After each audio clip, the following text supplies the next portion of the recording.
last topic I want to mention, we had to suspend both for government interference in the activities of the football association. So these associations are suspended from all footballing activities with immediate effect. They know what needs to be done for them to be readmitted.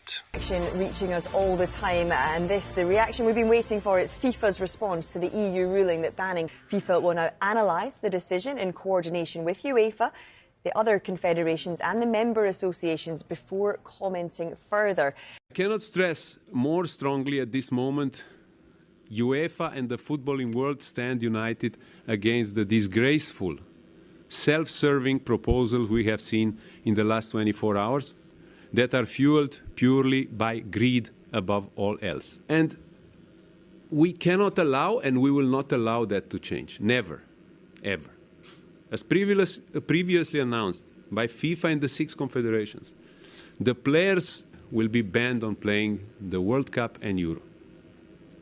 So they will not be able to represent their national teams at any matches. Right, some breaking news just into us. We told you yesterday that UEFA had suspended referee in the last few minutes. We've had confirmation from UEFA that it is investigating Kut's conduct. A UEFA statement says this: a UEFA ethics and disciplinary inspector has been appointed to evaluate a potential violation of the UEFA. The referee, further information regarding this matter will be made available in due course. Imagine the absolute pinnacle of club football, the UEFA Champions League final, hanging in the balance, only for a single whistle to shatter everything. A deafening silence fell over the stadium, followed instantly by the fury of millions as a blatant penalty was simply waved away, and the video assistant referee chose to look the other way. This wasn't just a bad call.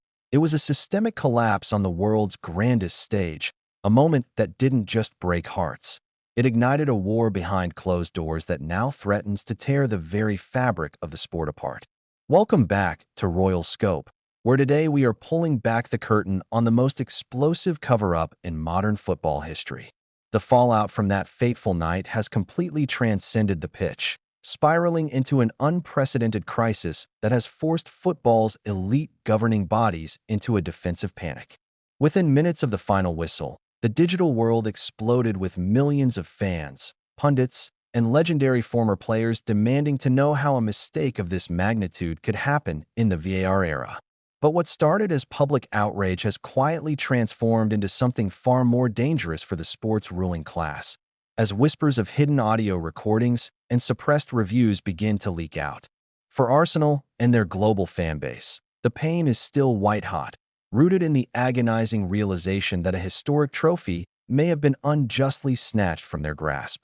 The sheer silence from the VAR room in that critical moment didn't just deny a team their destiny. It exposed a profound, systemic lack of accountability at the highest level of elite officiating. Yet, as we will uncover later, this refereeing scandal is just the tip of a massive, corrupted iceberg that could soon see entire nations expelled from global competition.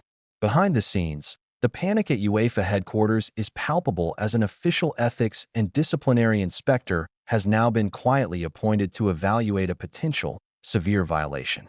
The official rhetoric claims they are merely reviewing standard performance metrics, but independent analysts know that the sudden, aggressive nature of this investigation points to something much darker than a simple human error.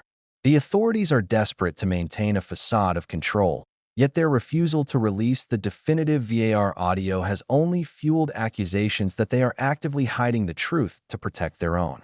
This escalating crisis comes at a time when the football hierarchy is already facing an existential threat from all sides, fighting a multi-front war against its own members.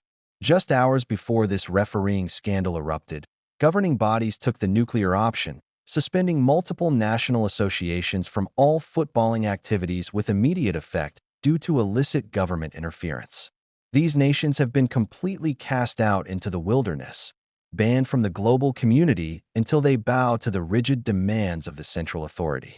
But the elite's grip on power is slipping rapidly, and their desperation is manifesting as outright tyranny as they attempt to crush a massive, mutinous rebellion from Europe's biggest clubs. The establishment is currently reeling from a devastating European Union legal ruling that completely shattered their absolute monopoly on the sport, opening the floodgates for a radical, breakaway competition. In a state of pure panic, football's billionaires and bureaucrats stand united, launching fierce rhetorical attacks against what they label a disgraceful, self-serving proposal fueled purely by unadulterated greed. To crush this uprising before it destroys their multi-billion-dollar empire, the authorities have weaponized the ultimate threat, declaring that any player who participates in the breakaway league will be banned for life from the World Cup and the Euros. It is a ruthless, high-stakes game of chicken, forcing the world's greatest superstars to choose between generational wealth and the honor of representing their own motherlands. As these legal and political battles rage in the boardroom, one has to wonder if the integrity of the game on the pitch has been completely sacrificed to protect corporate profits. Which brings us back to the burning question keeping millions of fans awake at night. Do you believe the controversial decisions in matches like the Champions League final are just honest human mistakes? Or is there a deeper, systemic corruption manipulating the outcomes of the beautiful game? Drop your thoughts in the comments below, and if you want to stay ahead of the curve on the biggest conspiracies in sports, make sure to hit that subscribe button right now. The refusal to implement true transparency in refereeing standards is no longer just a frustration for supporters. It has become a fundamental threat to the legitimacy of the entire sport.